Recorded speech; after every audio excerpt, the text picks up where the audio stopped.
Morning, welcome to my YouTube channel. आज की class में हम लोग पढ़ने वाले हैं बैलेंस डाइट क्या है इसके बारे में। तो चलिए अपने टाइम को ज़्यादा वेस्ट ना करते हुए आते हैं अपने आज के मेन टॉपिक पे, जो है हमारा संतुलित आहार। सबसे पहले हम लोग ये जान लेते हैं कि संतुलित आहार किसे कहते हैं।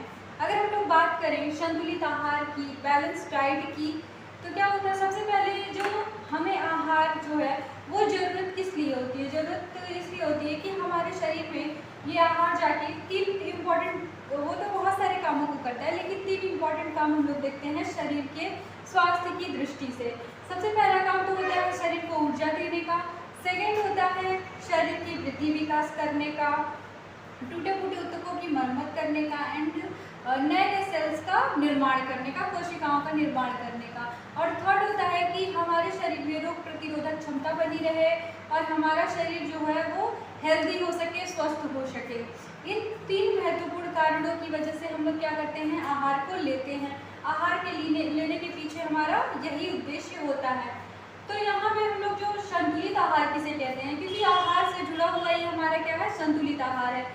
संतुलित आहार हम किसे कहते हैं कि ऐसा आहार जिसमें हमारे आहार के सभी पोषक तत्व, आहार के सभी पोषक तत्व मतलब कि हमको पता है कि आहार के टोटल 6 पोषक तत्व होते हैं। मतलब संतुलित आहार किसे कहते हैं कि ऐसा आहार जिसमें आहार के सभी पोषक तत्व, जैसे हमारा protein, carbohydrate, fat, vitamin, minerals and water, ये सभी व्यक्ति की आयु के अनुसार, लिंग के अनुसार, उनकी शारीरिक रचना के अनुसार, उनके व्यवसाय के अकॉर्डिंग, स्वास्थ्य के अकॉर्डिंग जब सही मात्रा में अनुपात में उपस्थित होता है, तो ऐसे ही आहार को हम लोग क्या कहते हैं, संतुलित आहार कहते हैं या फिर बैलेंस्ड डाइट बोलते हैं। तो यहाँ तक तो हम लोग समझ लिए कि संतुलित आहार हम कहते किसको हैं या संतुलित आहार होता क्या है। नेक्स्ट में हमारा नंबर है कि संतुलित आहार को प्रभावित करने वाले कारक। संतुलित आहार को प्रभावित करने वाले कारक की बात की जाए तो संतुलित आहार जो हम लोग लेते हैं उसको बहुत सारे कारक प्रभावित करते हैं। इसमें से हमारा सबसे पहला नंबर आता है जिसका आयु का, एज का। जैसे जो सारे आयु वर्ग के जो व्यक्ति होते हैं उन सब लोगों का संतुलित आहार क्या होता है, अलग अलग होता है। ऐसा नहीं है कि अगर किसी एक इंसान का संतुलित आहार या एक लोगों का संतुलित आहार एक जैसे है तो सारे लोगों का संतुलित आहार वही होगा। आयु के अनुसार, एज के अनुसार सबका संतुलित आहार क्या होता है, अलग अलग होता है। अगर हम छोटे बच्चे के संतुलित आहार की बात करें, एडल्ट की बात, एडल्ट मतलब कि जो पौध पुरुष हैं उन लोगों की बात करें, पौध पुरुष या महिलाएं उनकी बात करें, तो उनका संतुलित आहार क्या होगा, अलग होगा।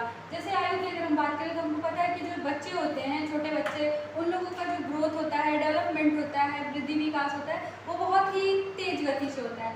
ऐसे में उनको सबसे ज़्यादा जरूरत होती है कार्बोहाइड्रेट की, प्रोटीन की, फैट की, विटामिन की एंड मिनरल्स की। तो उन लोगों के संतुलित आहार में हम क्या करेंगे, इन सब चीज़ों को बहुत ही अधिक मात्रा में रखेंगे।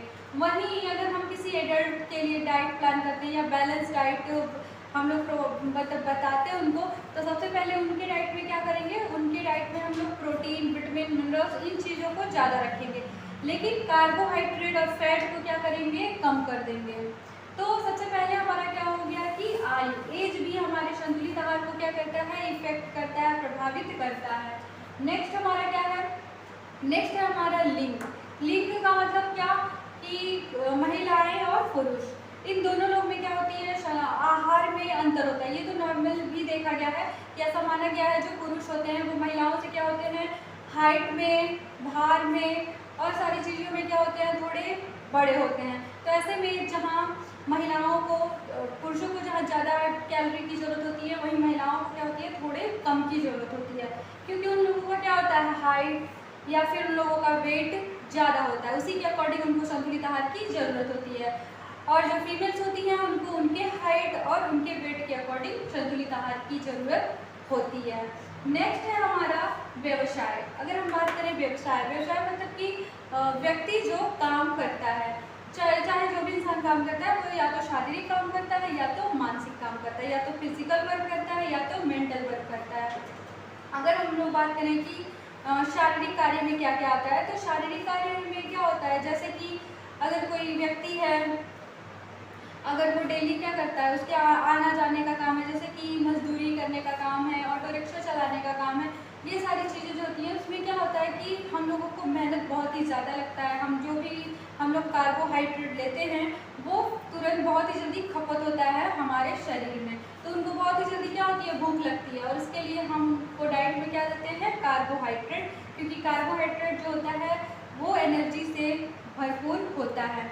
वहीं अगर हम बात करें मानसिक कार्य की, तो मानसिक कार्य का मतलब होता है कि जो काम, जैसे कि इसमें हम लोग सीधे काम को ही देखते हैं, जैसे अगर कोई सॉफ्टवेयर इंजीनियर है, कोई टीचर है, कोई डॉक्टर है, तो ये सारा काम अगर इंसान कर रहा है तो ये उसका मेंटल वर्क हो गया, मानसिक कार्य हो गया।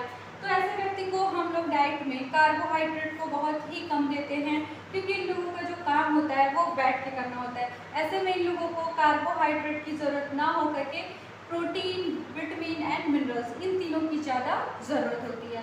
तो इससे भी हमारा संतुलित आहार प्रभावित होता है कि जिसका जो काम होता है उसके अकॉर्डिंग डाइट दिया जाता है।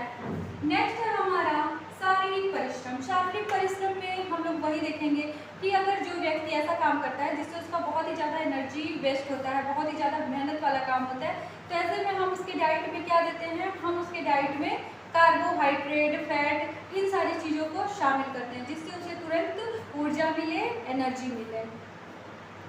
नेक्स्ट है हमारा जलवायु। जलवायु भी क्या करता है, हमारे संतुलित आहार को प्रभावित करने वाला एक महत्वपूर्ण कारक है। जैसे जलवायु की बात की जाए तो कहीं कहीं की जलवायु क्या होती है, बहुत ही अधिक ठंड होती है, कहीं कहीं की क्या होती है, बहुत ज़्यादा गर्म होती है। तो जहाँ पे ठंड जलवायु होती है, जैसे शिमला वगैरह, तो ऐसे में इन लोगों का जो डाइट होता है उसमें एनर्जी की बहुत ही ज़्यादा ज़रूरत होती है, क्योंकि ठंड अगर लग रहा है किसी को तो ऐसे में एनर्जी की ज़्यादा ज़रूरत पड़ती है। तो उन लोग की डाइट में क्या देना चाहिए, ज़्यादा कार्बोहाइड्रेट, फैट, इन सारी चीज़ों को शामिल करना चाहिए। लेकिन जो गर्म प्रदेश है, जैसे गर्म जलवायु जहाँ की है, तो वहाँ पे हम लोग क्या करते हैं, उनके डाइट में ज़्यादा कार्बोहाइड्रेट या फैट की ज़रूरत ना होकर प्रोटीन, विटामिन एंड मिनरल की ज़रूरत होती है। नेक्स्ट है हमारा स्वास्थ्य। स्वास्थ्य भी हमारे संतुलित आहार को बहुत अच्छे तरीके से प्रभावित करता है।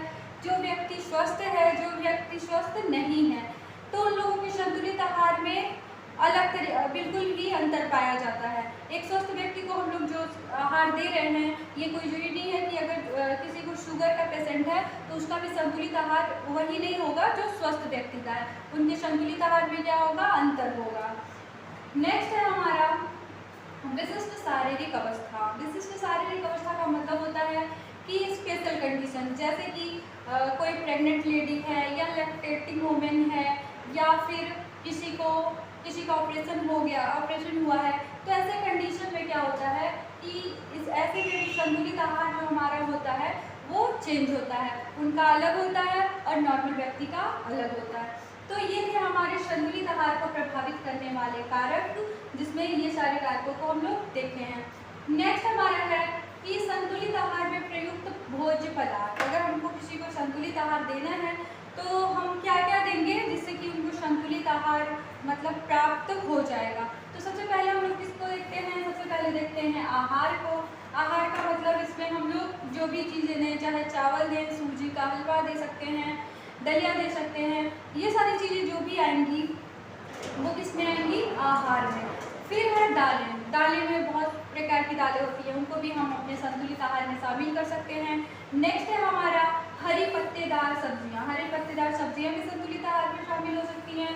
साथ ही जड़कंद वाली सब्जियां, फल, दूध एवं दूध से बने पदार्थ, जैसे पनीर हो गया, मट्ठा हो गया, दूध हो गया, छाछ, लस्सी, इन सारी चीज़ों को भी हम लोग संतुलित आहार में काउंट करते हैं। साथ ही वसा एवं तेल, ये हेल्थ के लिए बहुत ही ज़्यादा जरूरी नहीं होता है, लेकिन हम लोग इसको अपने डाइट में अवॉइड भी बिल्कुल नहीं कर सकते हैं, क्योंकि इसका क्या होता है, हमारे शरीर में कुछ इंपॉर्टेंट काम भी होता है। तो इसीलिए संतुलित आहार में वसा एवं तेल को भी रखा गया है, मांस मछली को भी रखा गया। जो व्यक्ति मांस मछली का सेवन नहीं करते हैं उनको अपने प्रोटीन की मात्रा जो है वो वनस्पति जगत के चीज़ों से, जैसे सोयाबीन, दाल, मूंगफली, इन सारे चीज़ों से को शामिल करना चाहिए। नेक्स्ट एंड चीनी एंड गुड़। तो ये सारी चीज़ें हैं जिसको हम लोग अपने अगर हम संतुलित आहार लेना चाहते हैं तो इन सारे भोज्य पदार्थों को, इन सारी चीज़ों को अपने डाइट में शामिल कर सकते हैं। तो ये था हमारा आज का टॉपिक, जिसमें हम लोग सबसे पहले देखें कि संतुलित आहार कहते किसको हैं, संतुलित आहार को प्रभावित करने वाले कारक कौन कौन से होते हैं, संतुलित आहार में प्रयुक्त भोज्य पदार्थ कौन कौन से होते हैं। बैलेंस डाइट जिसको हम लोग संतुलित आहार कहते हैं, इससे रिलेटेड आपका जो भी क्वेश्चन होगा वो आप कमेंट में कर सकते हैं। एंड मिलते हैं हम अपने नेक्स्ट वीडियो में। अगर आपको हमारा वीडियो अच्छा लगे तो आप हमारे वीडियो को लाइक कीजिए, चैनल को सब्सक्राइब कीजिए एंड अपने फ्रेंड्स के साथ ज़्यादा से ज़्यादा शेयर कीजिए। मिलते हैं नेक्स्ट वीडियो में। Thank you so much.